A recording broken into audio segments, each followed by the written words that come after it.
special thanks to you, Ilan, for joining us. It's really a pleasure. I look forward to seeing you in Israel as well as seeing you on screen. Ilan Troen was born in Boston, made aliyah to Israel in 1975, and raised his family there, taught for many years at Ben-Gurion University in Beersheba, although also did lots at Brandeis University. He's had a special connection to Bloomington, Indiana over a number of years. At my invitation, Ilan joined us for a semester as a visiting professor in the Bourne's Jewish Studies program. I think back on those days with great fondness, Ilan. And for a number of years has also edited books on Israel for Indiana University Press. His own forthcoming book will deal centrally and importantly with the subject of today's lecture, namely the religious dimensions of the Israeli-Palestinian dispute, beyond that, the Israeli-Arab dispute. In some ways, especially since October 7th, it's become a Muslim-Jewish dispute. So this is a very complex, very significant dimension of the trouble that we're all too aware of, most especially since October the 7th. Ilan and I have been in touch about his work. I had the privilege of reading his book in manuscript. It's outstanding. He wrote that book before October 7th, and we've been back and forth a little bit about his thinking since then. He'll say a word or two about that himself. Now it's my pleasure, Ilan, to turn over to you. We look forward to your talk. Thank you, Alvin. Thank you, Gunther. It's nice to be back in Bloomington, even if only virtually. And thanks for the invitation. Yeah, October 7th is a day that's marked deeply within our family's consciousness and history. On the morning of October 7th, our daughter and son-in-law were killed in a kibbutz called Cholit on the Gaza envelope.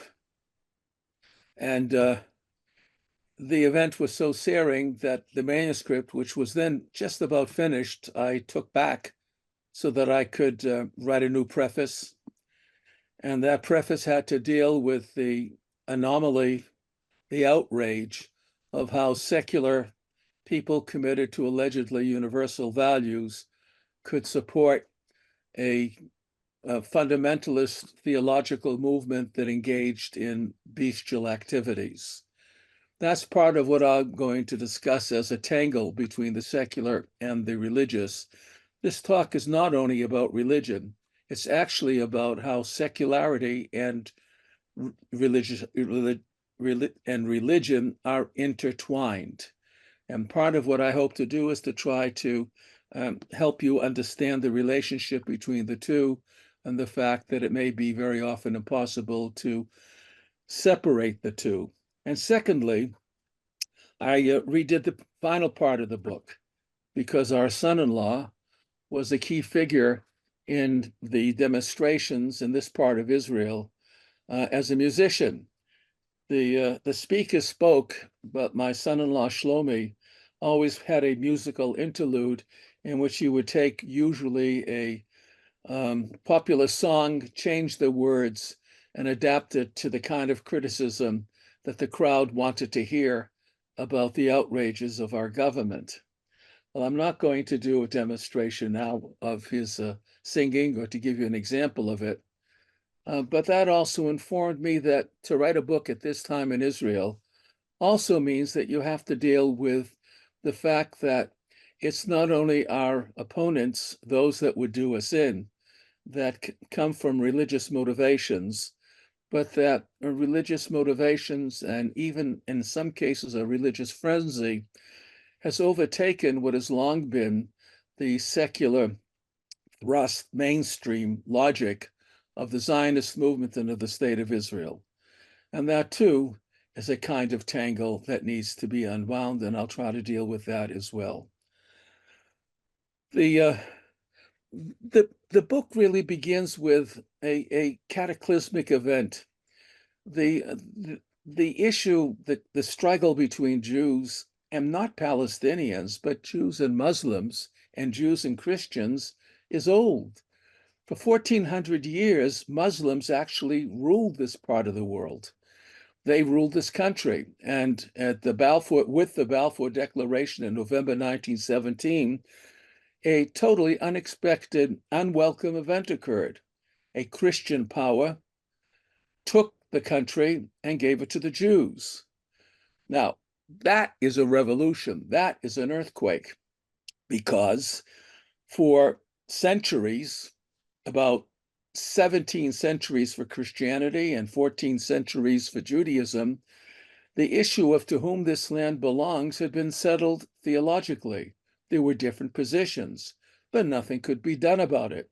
First, the Christians ruled it, then the Muslims ruled it. The Turks for 400 years before they were overthrown. Now, that meant that the debate could resume, but it had to resume in the 20th century and the 21st century, when the discourse is no longer theological. So what happens when debates that for centuries, since time immemorial, that have been cast in theological terms, now move to places like the League of Nations, the United Nations, the Academy, the public square, where one no longer discusses terms in terms of theology, but one tries to persuade in secular terms. So that is a challenge for holders to beliefs long held, long established, because in all three traditions, whether or not the land was held by Jews, Christians, or Muslims, there was the expectation that in the time to come, the land would again return to any one of those three groups. And that expectation has not been disturbed by the creation of the State of Israel, even after 75 years. So the issues of legitimacy, of the validity of the Zionist experience is still an open question, at least in theological terms, because they persist, but they are expressed in secular terms. That, in brief, is the kind of issue that I wish to address. So then, claims to Israel-Palestine are made in both secular and theological terms, and they can, and I would argue, if we want to really understand them, they should be disentangled and separated. And what I would like to do is to try to show the kinds of relationships between the two. Well, let me begin with the oldest kind of claims, and they are obviously religious ones. In this part of the world, this country is not just territory, it's a holy land for three different groups. And the Holy Land has the notion of Holy Land was wonderfully expressed by Rashi about 1,000 years ago in his first commentary on the opening words of the book of Genesis. And the argument is that the world belongs to the Lord, and the Lord, it is the Lord, he or she. It is the Lord who assigns it to whomever the Lord wants. And Rashi, of course, thought that he gave the land to the Jews. Other versions of the Lord have other assignees.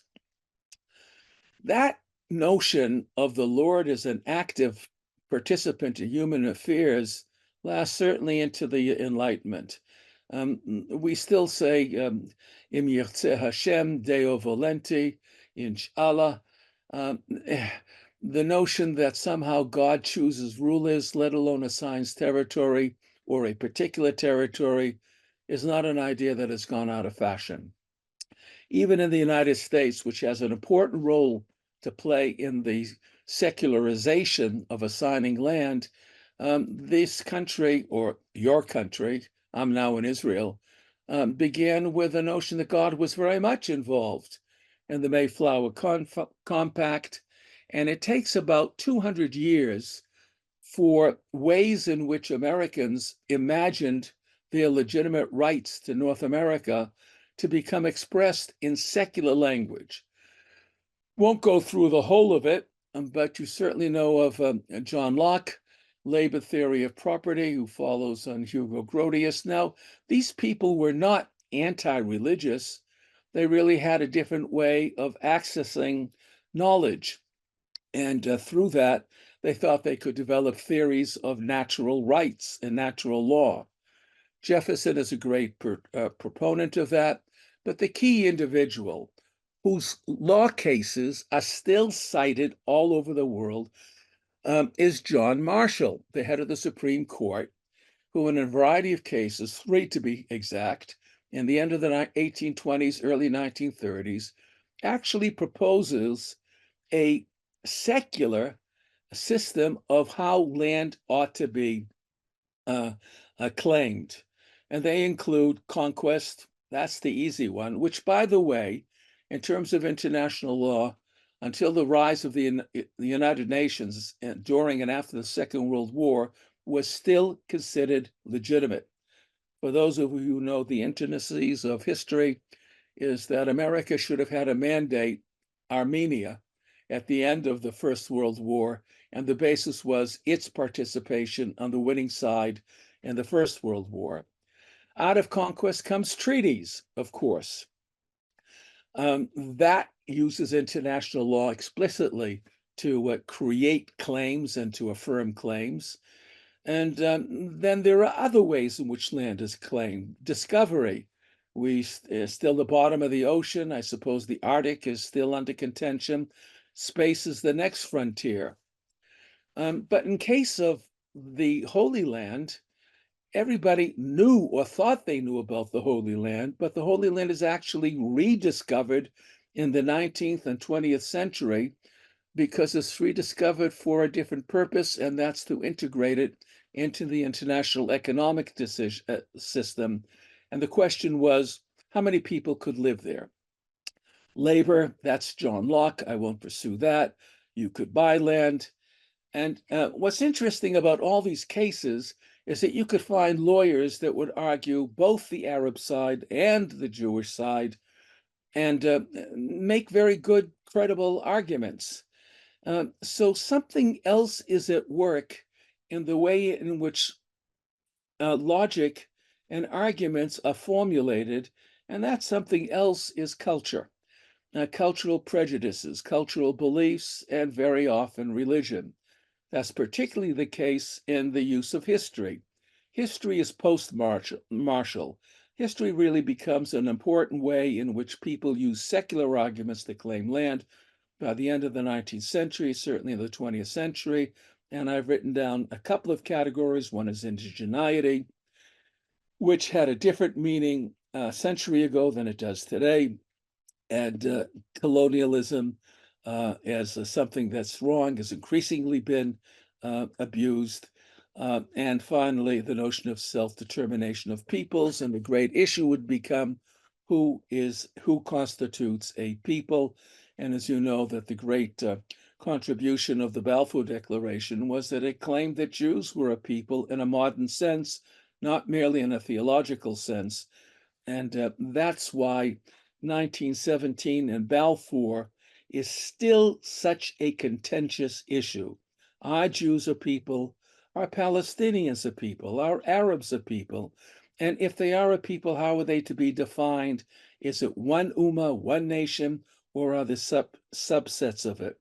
These arguments are very much alive, but the notion of peoplehood is also a notion that's not very far from a whole host of religious ideas and theological concepts.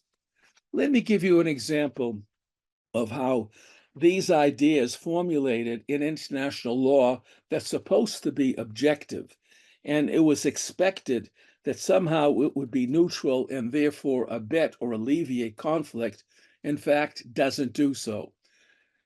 One of the arguments has to do with discovery and the economic absorptive capacity of Palestine. It may have been the single most contentious issue about which there's the largest literature after the First World War. And there were those who argued, well, the Balfour Declaration may have given the land to Jews, but only if it didn't prejudice the rights and privileges of the population who was there. Well, the reality is that at the time roughly of the Balfour Declaration, there were only 700,000 people from, and I'll invent a phrase, from the river to the sea. Today, there are 14 million or 20 times that amount. 14 million or 20 times that amount. So that in effect, in a scientific, objective fact, there was plenty of room in Palestine. Nevertheless, the British decided otherwise.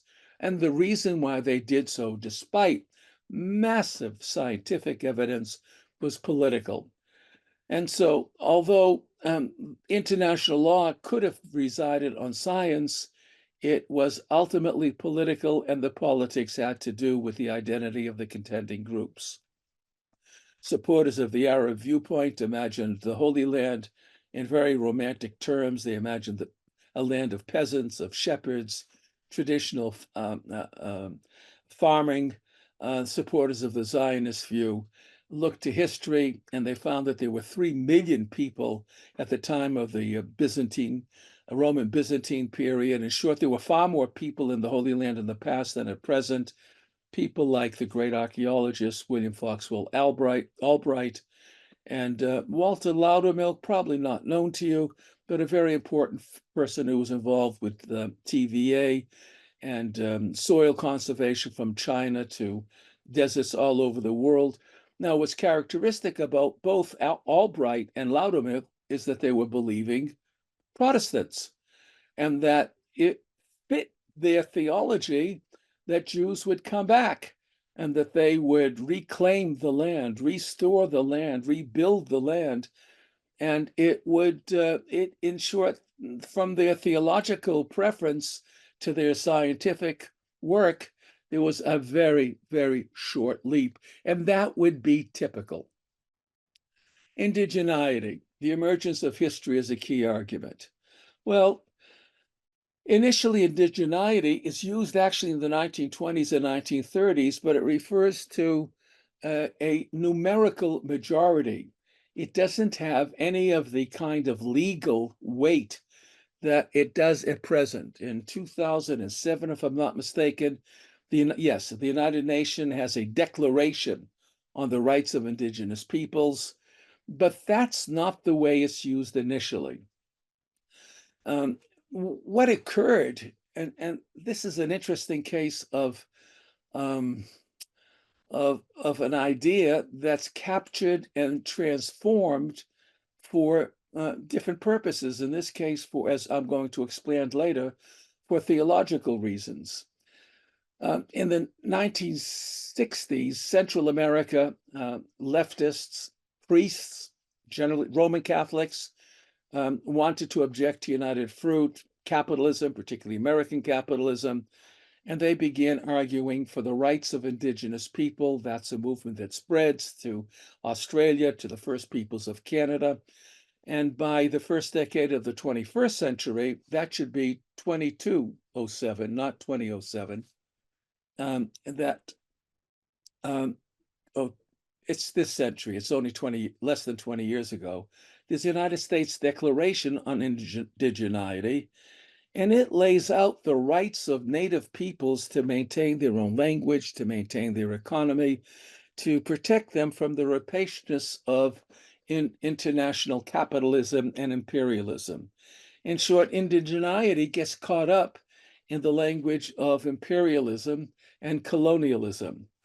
And that becomes, therefore, a highly charged topic, and one that is only selectively applied.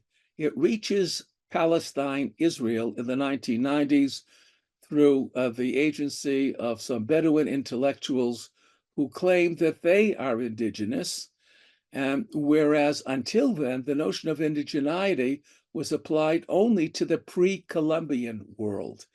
To apply indigeneity to Europe or to Africa or to Asia is to open up a can of worms like the one those of us who live in Israel have to endure. Middle Eastern claims. Indigeneity also leads to historical analyses of who has rights to land. In the immediate aftermath of the dismantling of the Ottoman Empire, a whole group of people claimed special characteristics, peoplehood, based upon the ancient past. The Lebanese Maronites claimed somehow a connection to the Phoenicians. The Copts claimed that they transcended, that they were pre-Islamic connections with the pharaonic Egyptians. If you would go into the National Museum in Ankara, you would find that the first main rooms are devoted to a study of the Hittites. Even in Palestine, Ratosh was the key person, but there were Jewish Canaanites who were overwhelmed by the discoveries of Ugaritic and imagined Semitic languages as somehow being Hebrew at base. But the whole notion of making claims based upon ancient lineage got a big boost when Nasser lost the 1967 war and he died, because Pan-Arabism, as the dominant ideology of this region, ended with him. And what you have some fascinating events like the Hashemites claiming that they are related to the Nabateans. If you would take a look at some Hashemite Jordan currency, you will find a picture of the king of Jordan. With one hand is the Holy Mount in Jerusalem, and the other hand is Petra. In short, the traditional role of the Hashemite family was to be the protector of holy places, Mecca, Medina, and now Jerusalem and Petra. The Palestinians claim that they predate the Hebrews, and the Hebrews were only a passing event at best in the history of this region, and the land is fundamentally Arab, and when they say Arab, they mean Palestinian. Hence, Jesus, who well before the Romans to call this Syria Palestina, they consider Jesus to be a Palestinian, an idea that has yet to be born. We'll deal with Christian liberation theology a little bit later on. What I'm trying to suggest is that notions like history that ought to be somehow neutral in one way or another rely upon sources whose other use and traditional use has been sacred, and they are then reused, retempered for use for contemporary polemics. Well, I think I already dealt with that. Instances of correlation. Now, I think I already dealt with that too. Oh my goodness. Secular basis, I think this, I know I'm going the wrong way. I should go forward. There we go. Here's an example of Palestinian liberation theology. So I'm coming to it, Alvin, coming to theology at last. The fundamental document was written by Naim Atik, a Protestant theologian who argues from 1 Peter 2:5 that Palestinian Christian Arabs are living stones, referring to the notion that they are the direct descendants of those who inhabited Palestine and accepted Jesus. They are, to use the word, the foundation stones for a Christian renewal in the Holy Land. The only evidence he brings for this, it isn't like he has family lists.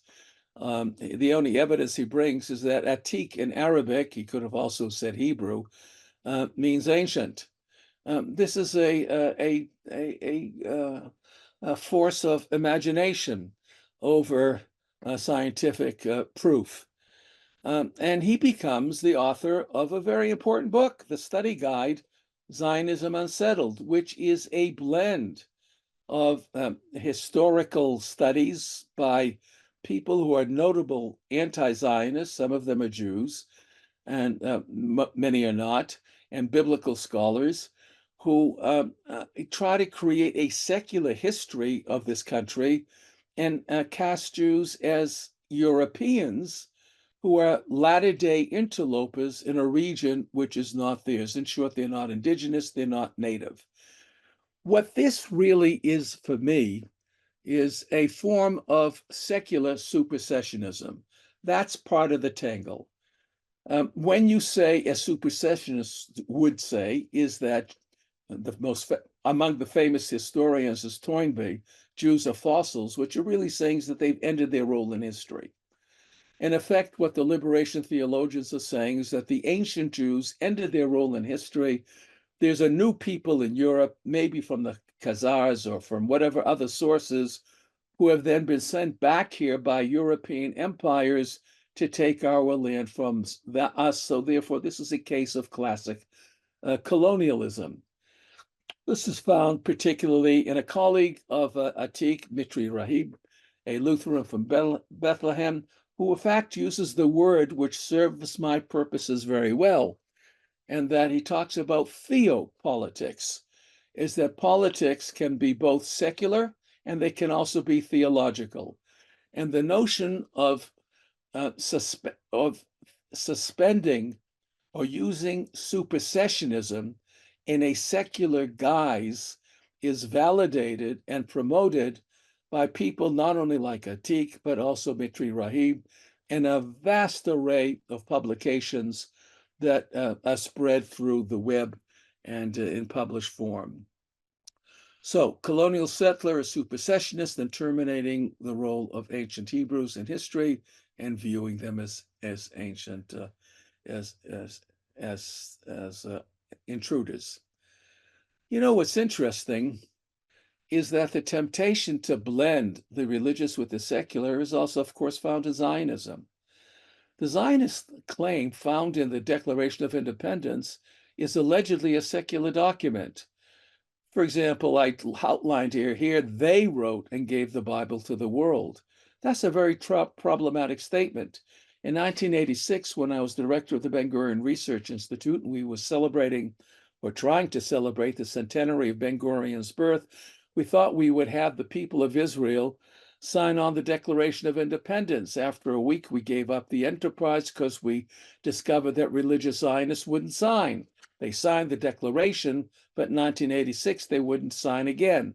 Why? Because the declaration claims that the Bible was not given at Mount Sinai. The conditions in 1947-48 were different than they were in 1986, and they felt that they could reject. The part that I find most interesting is that I had always thought that the end of it, the Rock of Israel, Sur Yisrael, was a way in which the framers of Israel's Declaration of Independence could elide the issue of the country's legitimacy by not saying that it was, God had given the land to us, as quoting Rashi and the rabbis. But then I discovered that there's a debate about that. If you would open up the Jewish Telegraphic Agency's version of a translation of Israel's Declaration of Independence, it translates Sur Yisrael, the Rock of Israel, as Almighty God. That leads to what I mentioned about my son-in-law, and the struggle going on in Israel today between those who would argue that our claims to land are based upon a religious directive and that we cannot give up the biblical heartland of this country because it belongs to us, because this country is Reshit Smichat Gulatenu, it is the beginning of the mighty redemption, has always been an undercurrent. But that's a basic point that I need to spend one more minute on. People live at many different levels. The person who was perhaps most influential in making me think about this issue was Peter Berger. Peter Berger had me as a member of his seminar at Boston University, together with a whole host of people from all over the world, and our task was to validate, if possible, the notion that modernity leads inexorably to secularism. And from China to Latin America to the Soviet Union, even across Europe and certainly the United States, the conclusion was it doesn't. Religion is alive and well. It is an undercurrent that can be very powerful and can even overtake secular revolutions. And one can test that in places like India with Modi overcoming Nehru's India, or Erdogan supplanting the kind of Turkey that Kemal Ataturk imagined. Well, I'm going to skip over this next section and begin to get into theological claims. Otherwise, I'm not going to have enough time. My point is, all Abrahamic monotheisms have multiple strands. There is no such thing as a Jewish view, an Islamic view, or a Christian view. There are multiple strands, even as there are multiple secular ideas. Hence, I like the idea of tangles. You have to imagine a warp and a woof, and that individuals choose between the threads that are secular and the threads that are religious, and out of that they weave the fabric of the idea that motivates them and enables them to interpret the issue of Israel or the Holy Land. Judaism, I'm not going to spend time on it. What most people, almost all people, agree upon is the place. The Holy Land is where I happen to be sitting, just outside the city of Beersheba. But they can argue about the boundaries, but most importantly, they will argue about when the land may be taken. Do we wait for the Messiah or don't we? And we can argue about who has agency and how that land is to be taken. By force, by ethical means, those are the great debates. Haredis will wait for the Messiah, non-intervention. Religious Zionism is actually split. The brief anecdote is Avi Ravitsky arguing with Hanan Porat. Avi Ravitsky was a head of Jewish thought at the Hebrew University. Hanan Porat was the founder of Gush Emunim.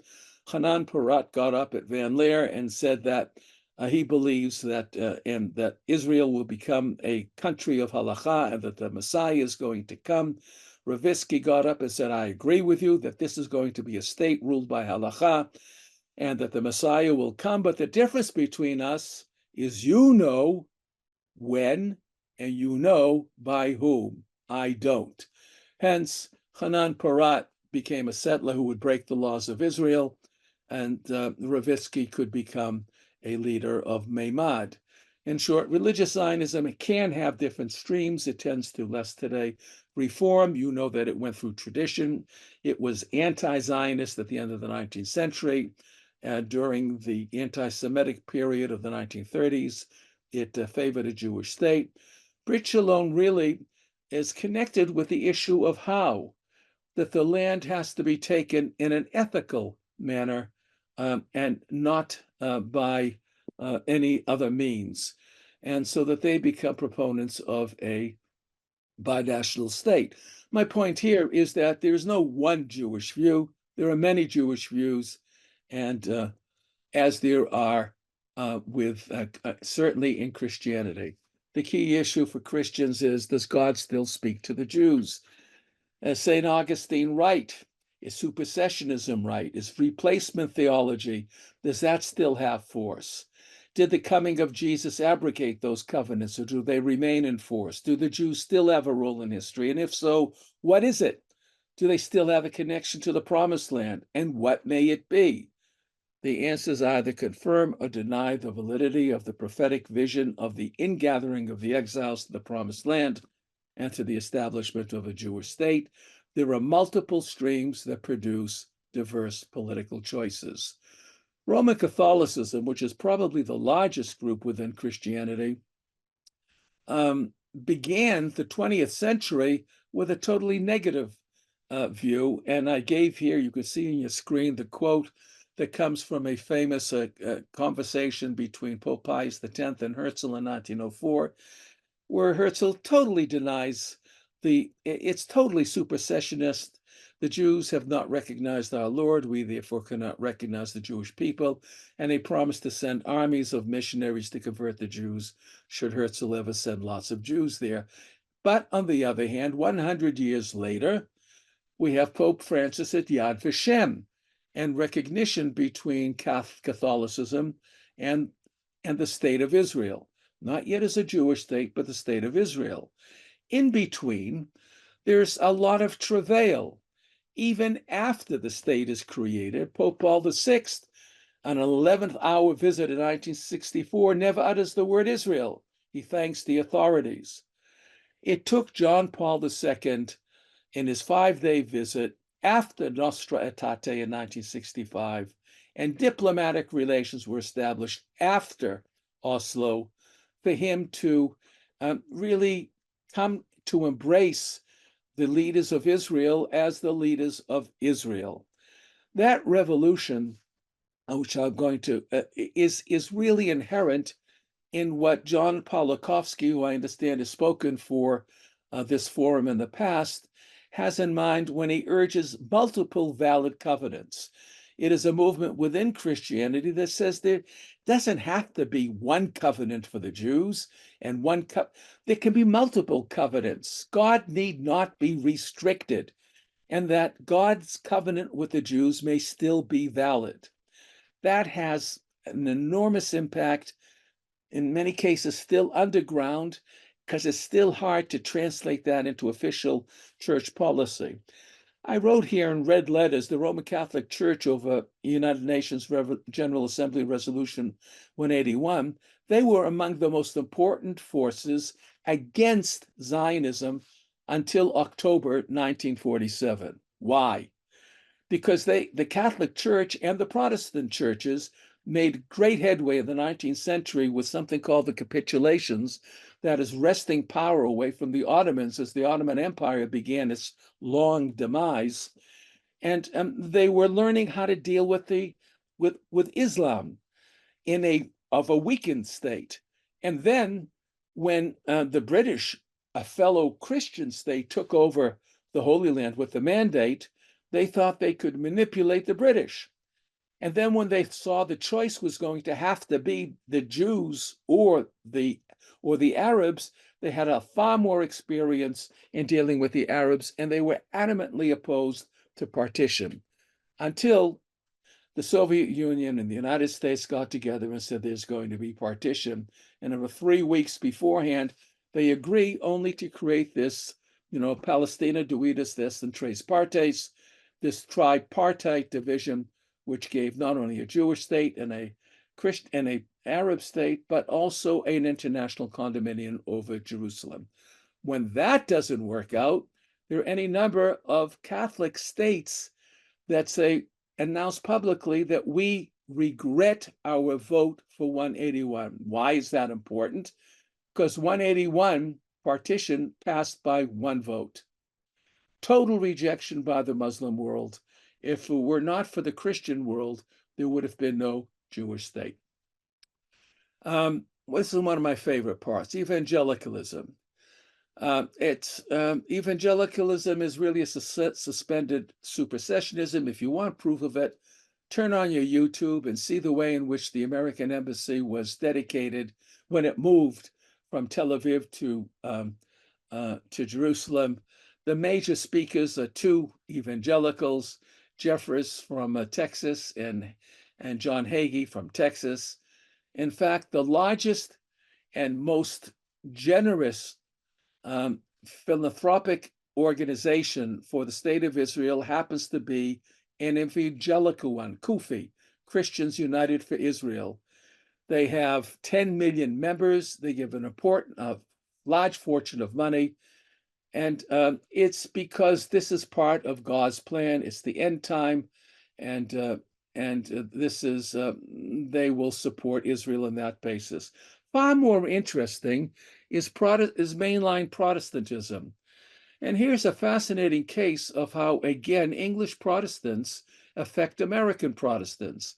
The key player here is James Parks, an Anglican who writes a book in the 1920s. He's a graduate of Oxford. He spends time in Europe, is offended by the rise of anti-Semitism in Germany and beyond. And he begins talking by around 1930 of a double covenant, predating what John Pawlikowski will be doing some decades later, and suggesting there need not be just one covenant for Jews and another there can be covenants for Jews and for Christians. And he comes out with the saying, I see Judaism and Christians as sympathetic. The most interesting and important figure in mid-20th century, certainly America, and maybe on the world stage, is this person that we don't talk about much anymore, and that's Reinhold Niebuhr. Niebuhr appeared on the cover of Time magazine a few months after the vote for partition and a few months before the establishment of a Jewish state. And who was he and what was he? Niebuhr was also a mainline Protestant minister, a social gospeler, who did not think in terms of the end of time, in terms of supersessionism. He understood Jews were a real people, a living people, and he was offended as a Christian by the evil that was visited by Christians on the world, and among the large litany of events that he listed was anti-Semitism, and he wanted to rectify that. He becomes a Zionist in the 1930s, is active in the 1940s. He's one of the leaders of the Americans for Democratic Action. And if you're looking for a tangle between secular politics and religion, the best place to look is Reinhold Niebuhr, whose fundamental Christian view was the man is born with original sin. And how does one escape sin? And in an interesting essay written by Whittaker Chambers, a problematic figure in American life, but nevertheless an anti-communist, something called "We Living in a Lenten Age," which is taken from Niebuhr's writings. And what it refers to is the time that Jesus spent in the desert, reflecting before he comes back to do his preaching in society. Niebuhr is arguing for we must rectify the ills of society, and that meant supporting a Jewish state. By the way, it was not blanket support. Both he and Parks supported a Jewish state, but had great sensitivity for the Palestinians. But living in an imperfect world, he thought that the greater damage, the greater evil was being done to the Jews, and they deserve support. One last comment. The only occasion that I know of, and certainly the first, where an honorary doctorate was given by the Hebrew University outside the borders of the State of Israel, was when Abe Harmon and the leaders and the diplomatic corps went to Stockbridge, Massachusetts, near Tanglewood, and went to Niebuhr's home to give him an honorary doctorate. In short, he was lionized both in America and he was lionized by the Zionist establishment. This is just for fun. There's a world of scholarship about Harry Truman. Was it Eddie Jacobson? Was it the fact that he was a Baptist? The best scholarship that I know says, we don't know. The buck stops here. We don't know why he chose to ignore his Secretary of State and Secretary of War. But in the aftermath of recognizing Israel, he is willing to say, I am Cyrus. I brought the Jews back. So it may be retrospective wisdom rather than premeditated thought. Islam. You all know this, I think. Islam, the binary of the bows, is where Islam is regnant, and it's the outside world against which there may be or may not be war. And again, that Islam controlled this part of the world for 13 centuries. So Zionism brought a great challenge. How do you get from traditional Islamic thought to this event? Sadat in the Knesset in 1977. What happens to Islamic theology? Is it as immutable, unchangeable as I think the media and many of us or many people would like to think? Or is there the possibility of change in Islam, even as there is in Christianity, and certainly 20th century Christianity, Roman Catholicism, and mainline Protestantism changed? And the answer is, there is. But change within religious traditions must be done within a religious framework. And the place to look are in fatwas. Fatwas are hechshers. They're kosher, they're authorizations of something is kosher and proper. And he got it from the chief imam of Al-Azhar University in Cairo. And I'll read it with you. I hate to do this, but I will. Islam was and remains a religion of security and safety, peace and tranquility, serenity, amity and brotherhood, not a religion of war or conflict or hatred. It did not use the sword to dominate and control. Rather, its wars were a means to ensure the doctrine, The noble Quran ordered believers to refrain from fighting if it is not necessary, as it is written. So if they hold aloof from you and wage not war against you and offer you peace, Allah allows you no way against them. Allah also said, and if they incline to peace, incline thou also to it and trust in Allah. The great event was the Egyptian victory in 1973, is that Sadat could come to Jerusalem from a position of strength, not as a supplicant. And he could also come from such a position that Israel gave up something. It gave up the Sinai, it gave up land, and promised to give up more, including its excessive control over Jerusalem. So there was a victory involved in making peace. But what's important is not the practical aspects of this. What's important is that these practical aspects are framed in religious language. Here's the alternative, and I don't have to spend much time on that. This is the Hamas Charter. Obliterate Israel just as it obliterated others before it.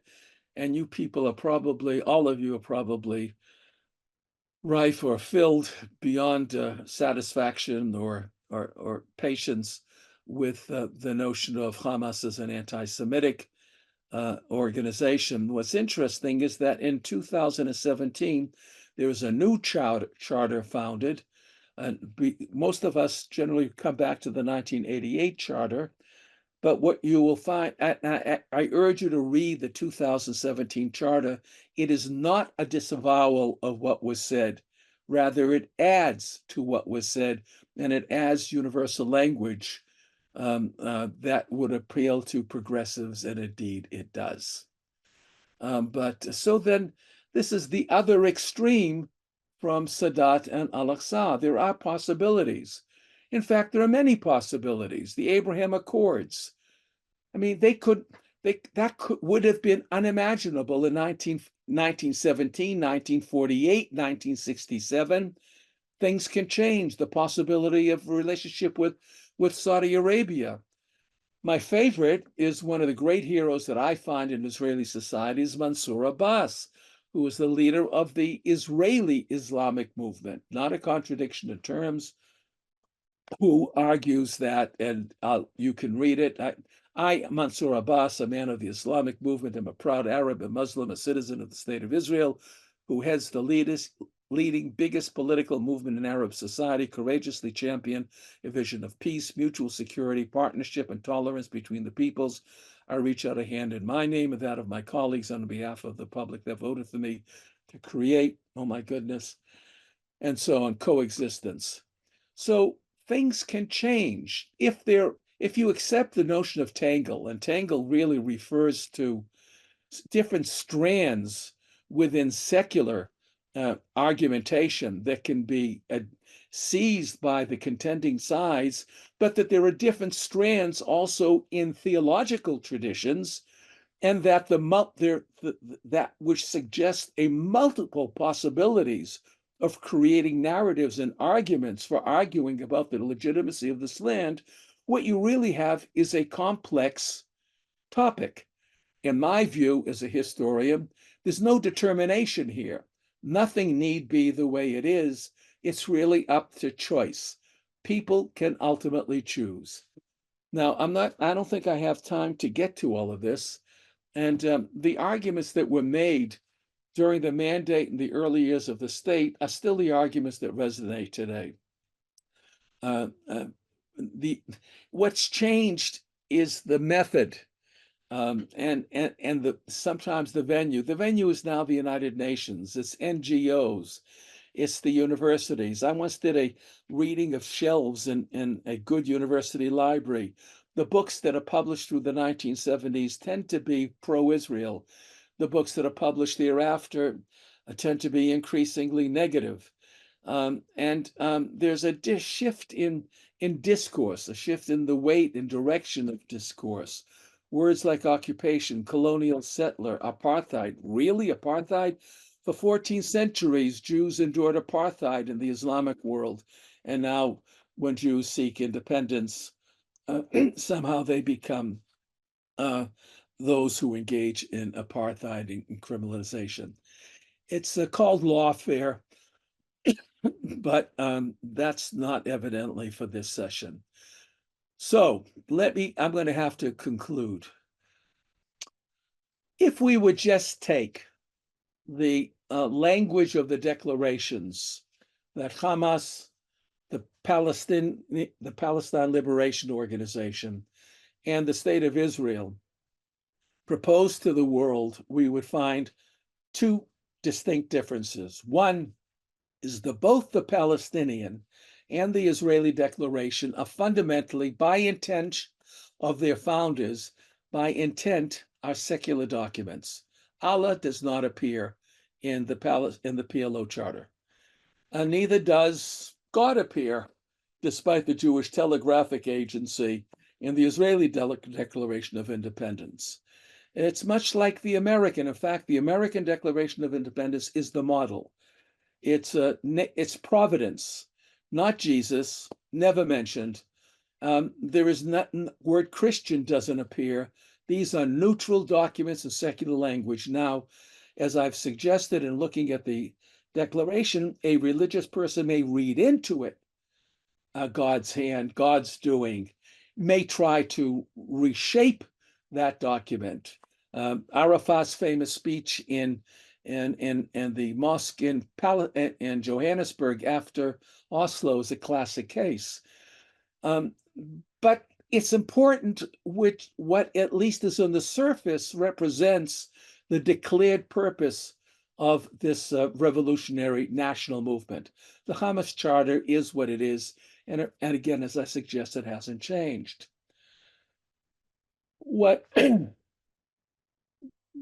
is happening in Israel today, and I have to speak about the house in which I live, is that there is an erosion of that commitment to secular discourse.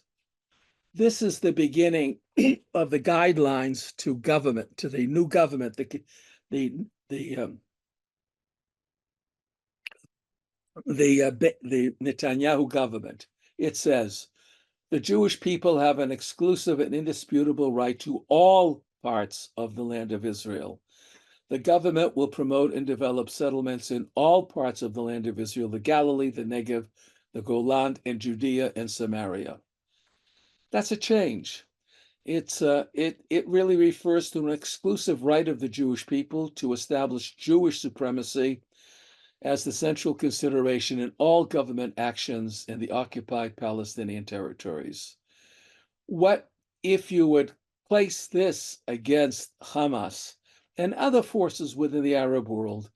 The contest becomes primarily or exclusively Arab Muslim versus biblical Jewish. And that's a dangerous place to be.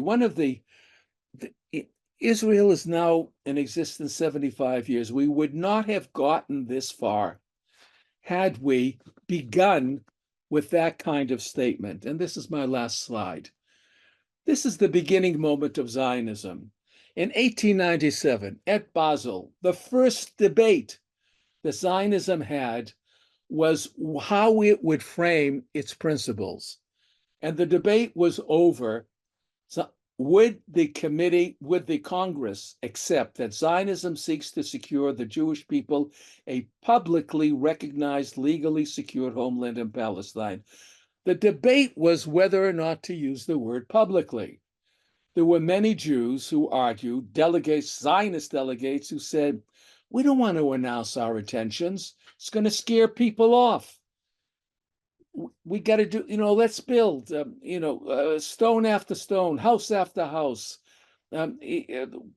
piece of land after piece of land. Do it gradually. And that's how we're going to create a Jewish state. The debate ended with a unanimous decision over the word öffentlich, or openly, that became publicly in the English translation. So the challenge is, that was the debate then.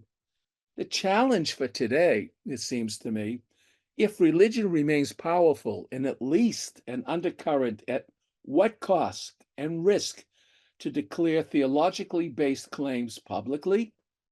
Can religion be suppressed or made secondary to secular principles in the Holy Land? That is a statement that applies not only to Jews, but it applies to our neighbors, the Palestinian Arabs, who are Muslims or Christians and have their centuries or millennia old beliefs that have been sanctified by time, for which blood has been spilled, for which God knows how many speeches and sermons have been given.